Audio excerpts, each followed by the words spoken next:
If there's no cash coming in, then where do we hire the teachers? Where do we hire the doctors? But the problem that we have been having, let me state it clearly, is if money is leaving and going in the wrong way. If we cannot address the corruption issue, we will always be in this cycle. Yeah. And those economies that have found ways to break through are the ones that plugged all the loopholes. Now, a huge shift in our lifetime, let's be honest, is the movement towards digital payment services, where it's no longer you're meeting one person on the other. We hope that in the back end, nothing is going on. But it helps that now I'm not having to do, having to smooth the transaction wherever you go to get services in those places. So if we can embrace that and be, I guess, grateful for those small shifts, they're good. But we have still a long way to go as a nation. Good. We have to plug those holes. It's tough, man. It is tough. It is. But it's tough across the board. Because as you're saying, even that landlord has a loan with the bank. Who is chasing him? The bank. What does he do? Even the employer that we are talking about, the businesses that you're saying, we are fighting to stay alive. Yeah. I'll give you an example. We, as a company, our entire business was training people physically in rooms, and that's what we were doing. I still remember 13th March 2020, President came on the television and said, all in-person learning is finished. Yeah. No classes. Our business was dead. Sunday, we spoke with our founder. Monday, we had a consultant in the office. That's the first day I ever heard of a thing called Zoom. The whole team was brought into the place, and we told them, every single student, we're going to tell them we are learning virtually. If we didn't make that move at that point, you'd be finished. We would be dead. The company would be dead. And so everyone is adapting to but a lot every of companies situation. Went down, by the way. That's what I'm saying. Yes. And what I love about listening to the discussion here is that each one of these wonderful people here is an entrepreneur at heart. Why? Because they're problem solvers. So you are saying entertainment now, we can't have it in a hall somewhere? Come watch my video here. You're saying the viazi from here in Kenya is too expensive? TZ, here we come. You're looking at it and you're saying that if I can get an electric bike, my life is going to change. And that's the attitudes that's going to move this country forward.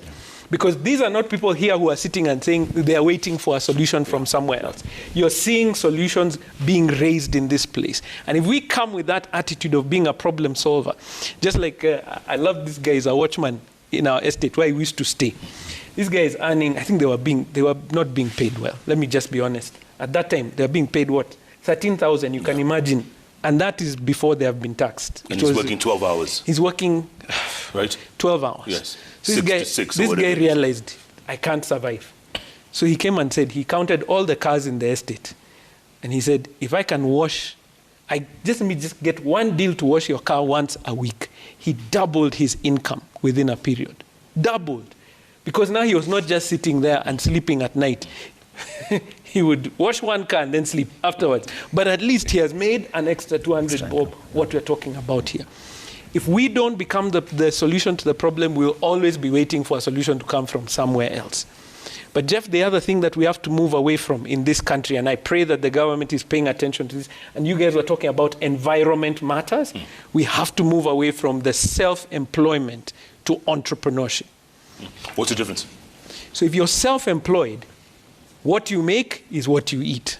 If you're an entrepreneur, you're building a business that generates profit.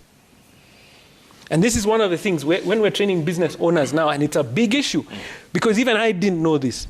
Jeff, I went to university, and for some reason, this thing passed somewhere along there, where I never understood the fact that if I am a business owner, profit is not my money. If this is the difference between businesses that start in the West and other places. In a business, profit is not your money. If I'm an entrepreneur, I make money from my business in only 3 ways.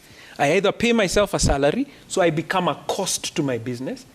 I take a dividend. Now, I know these are terminologies, but it's important for us to understand. Take a dividend, which is not profit. It is a portion of the net profit at the end of the year. And the third way that I make money from my business is if I sell shares in my business. And you're seeing money flowing into this continent like never before. Why? Because this is what you're talking about now. This is the growing continent. Europe has slowed down. China has slowed down. And Asia is slowing down. The West, America has slowed down. What is the growth economy? So why do you think all that money is flowing here? Because they're seeing suddenly people have money in their pocket to buy music, to do all those things. First of all, you have a phone in your pocket. So it is time for us, Kenyans, to take advantage of that market. Because everyone else is looking at it. They are coming here because they are seeing this is where growth is happening. Right. So if we don't educate ourselves on how our business works, you will continue to complain that all these ideas are coming from Europe and they're repatriating their money. Let's make some money stay here. This is the point. You're robbing Peter to pay Paul. That's what we're doing. Yeah. It's not sustainable. No. And you're essentially becoming a slave to the companies that are giving you the credit.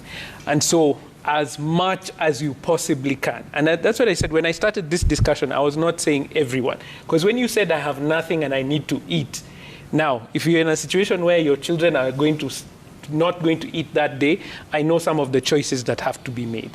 But I think if we have some kind of income that is coming through, the choices around using debt to sustain your life, it will come to an end. They'll come to a point when you have finished all the apps that are in place. And so as much as possible, stay away from using debt for daily affairs, daily consumption. Here's a good idea. If you go to the market, and I've seen like in our estate, that's what some of the ladies do. They'll take 4,000 from their whichever debt platform it is. They go to the market where people don't want to go.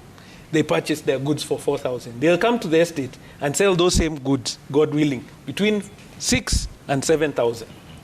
That's good debt. Okay. Why? Because you're actually making a profit on top of it. God willing, you sell it. But if you're using that Fuliza, or I shouldn't be using brands, but whichever brand it is that you're using, if you're using that debt to buy the lunch that we were talking about before, that one is dangerous because there's no return on that money. So anyone who's using debt where there's no return, be very careful. I've been saying it over and over again. The only person that you have control over is yourself, Jeff. And if I can take control of my space, I take control of my mind, the way we're discussing here and coming up with ideas. Right now, we've gotten an idea of content creation of boda bodas. Get that, put your phone and get the video as you're riding and show riding in Nairobi or whatever it is, whatever area it is. If we can have less discussions about everyone else and more discussions about ourselves, we're heading in the right direction. If we can take control of our money at whatever money you get, if you can be able to take control of it, we're heading in the right direction. And the third thing, Jeff, please get education. All this that you're talking about, content creation, go online. There's so much free material at the moment, but also pay for good education as well. Because if you understand how to manage your money, if you understand how to run your business, you're in a different league because you're addressing issues from a point of view that no one else is. It sets you apart from the competition. So it's time that I think we take personal responsibility for where we are. Our founder, Waithaka Gatumia, she's written a book, and in it, it really challenged me because she said, you know, you are where you are because you have chosen to be there. How do you know that? Because one of your colleagues here, I loved listening to his story. What's his name? The guy with the wonderful voice, the royal voice. What is it? Mwakazi. Yes. Yes. Mwakazi grew up in Kibera. Yeah. And if you listen to his story, that beautiful voice didn't just happen. There was the gift of God. Correct. But he also used to listen to the radio, pay attention to pronunciation and everything, so that the moment that somebody noticed it, his preparation allowed for the opportunity to bring it through. Ready. So be preparing yourself. I love the content that you're creating right now and the amount that you're putting out. Why? Because all these media houses are looking and saying, what's the next show that I'm going to do? And if it just takes one opportunity and it can change your life completely. So prepare yourself right now. Today. Yeah. Absolutely. I love it. Prepare yourself today.